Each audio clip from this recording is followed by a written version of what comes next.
Welcome to Storywell. The Storywell में आपका स्वागत है। तो चलो शुरू करते हैं एक मिस्टीरियस कहानी। स्ट्रेंजर इन द मिरर, आईने में अजनबी। नेहा अपने नए फ्लैट में आई थी, अपनी नई जिंदगी शुरू करने के सपने के साथ। फ्लैट सुंदर था, स्पेशियस था और एक बड़े शहर के बीच में होने के बावजूद बहुत पीसफुल था। हर चीज बिल्कुल परफेक्ट थी। एक चीज को छोड़ के, वो बड़ा पुराना आना जो ड्राइंग रूम के एक कोने में लगा था। पुरानी वुड कार्विंग वाली फ्रेम के साथ वो आईना कुछ अलग ही कहानी सुना रहा था, जैसे उसके अंदर कुछ छुपा हो। नेहा को शुरुआत में लगा कि यह बस एक ऑर्डिनरी आईना है, जो शायद पिछले किराएदार का छूता हुआ था। पर धीरे धीरे उस आईने के अंदर कुछ अजीब होने लगा। पहली बार जब नेहा ने आईने में अपने आप को देखा, उसने अपने रिफ्लेक्शन को घुरता हुआ महसूस किया। यह नॉर्मल था, उसने खुद को समझाया। लेकिन उसी रात जब वो नींद में उठकर पानी पीने जा रही थी, उसने देखा कि उसका रिफ्लेक्शन धीरे से हिल रहा था, जबकि उसने 1 इंच भी अपना हाथ नहीं हिलाया था। नेहा के हाथ से ग्लास गिरने वाला था, लेकिन उसने अपने आप को रोक लिया। उसने जल्दी से नजर हटाई और सोचने लगी कि क्या ये सिर्फ थकान की वजह से था। अगली सुबह नेहा ने फिर से आईने में देखा। सब कुछ ठीक था, रिफ्लेक्शन बिल्कुल नॉर्मल था, पर एक अजीब सी फीलिंग थी, जैसे कुछ अनजाना उसका पीछा कर रहा हो। दिन बीत गए, लेकिन हर दिन नेहा को उस आईने में अपनी परछाई थोड़ा अलग लगती। कभी रिफ्लेक्शन थोड़ा लेट फॉलो करता, कभी उसकी आंखों में एक अजीब सी डार्कनेस दिखाई देती, जैसे वो उससे घुर रही हो, बिना किसी इमोशन के। एक शाम जब नेहा का दोस्त रवि उसके घर आया, उसने नेहा के आने के बारे में सवाल किया।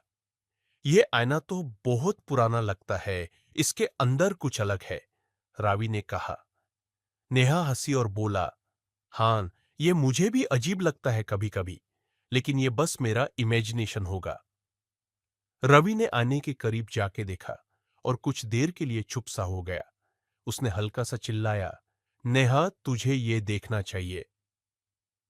नेहा भग के आई और देखा कि उसके रिफ्लेक्शन ने कुछ सेकंड्स के लिए अपनी आंखें बांध की थी, जबकि दोनों के सामने कोई वैसा नहीं कर रहा था।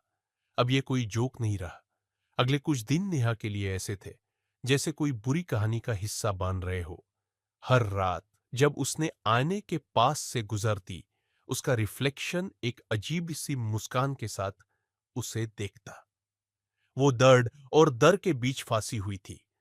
एक रात जब बिजली चली गई और घर अंधेरे में डूब गया, उसने आने के अंदर से आवाजें सुननी, जैसे कोई अंदर से निकलना चाहता हो। नेहा ने अपने रूम का डोर लॉक कर दिया, लेकिन उस रात वो सो नहीं पाई। एक दिन नेहा की दोस्तों के साथ पार्टी थी। उसने तैयार होते वक्त आईने में देखा, पर तब उसका रिफ्लेक्शन उसकी कॉपी नहीं कर रहा था। उसका रिफ्लेक्शन धीरे से हंस रहा था। नेहा की चेहरे से रंग उदा। उसने जल्दी से अपना बग उठाया और घर से निकल गई। पर उसके मन में एक बात पक गई थी, यह आईना नॉर्मल नहीं है। यह आईना उससे कुछ छुपा रहा था। जब नेहा ने अपने दोस्त अनु को सब कुछ बताया, अनु ने कहा, यह आईना शायद कर्स्ड है, तुम्हें किसी स्पेशलिस्ट को दिखाना चाहिए। दोनों ने मिलकर एक पैरानॉर्मल एक्सपर्ट को बुलाया।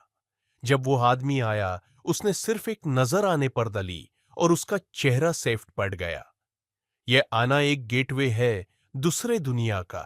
यह तुम्हारा रिफ्लेक्शन नहीं है, यह एक औरत का रूह है जो इस आईने में बैंड है। अब नेहा का दिल ज्यादा तेज धड़क रहा था। वो रूह कौन थी और क्यों उसने नेहा को टारगेट किया था? पैरानॉर्मल एक्सपर्ट ने कहा कि नेहा को इस आईने को जल्दी से जलाना पड़ेगा, वरना उस रूह का ताकत बढ़ता जाएगा।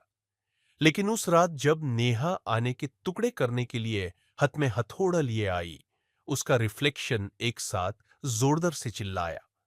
वो एक अजीब, खौफनाक चीख थी, जो नेहा के रूम में गूंज गई।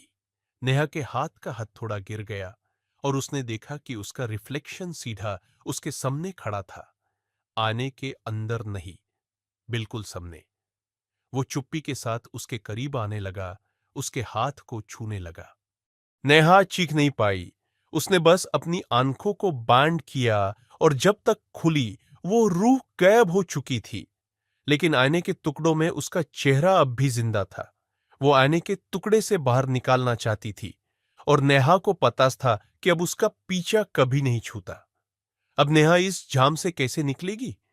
क्या वो इस खौफनाक रूह से बच पाएगी या फिर उस आईने के टुकड़ों में उसका चेहरा हमेशा के लिए कैद हो जाएगा? कहानी अच्छी लगी हो तो लाइक शेयर एंड सब्सक्राइब जरूर करना और कमेंट में बताना आपको कैसी कहानियां पसंद है। Bye bye.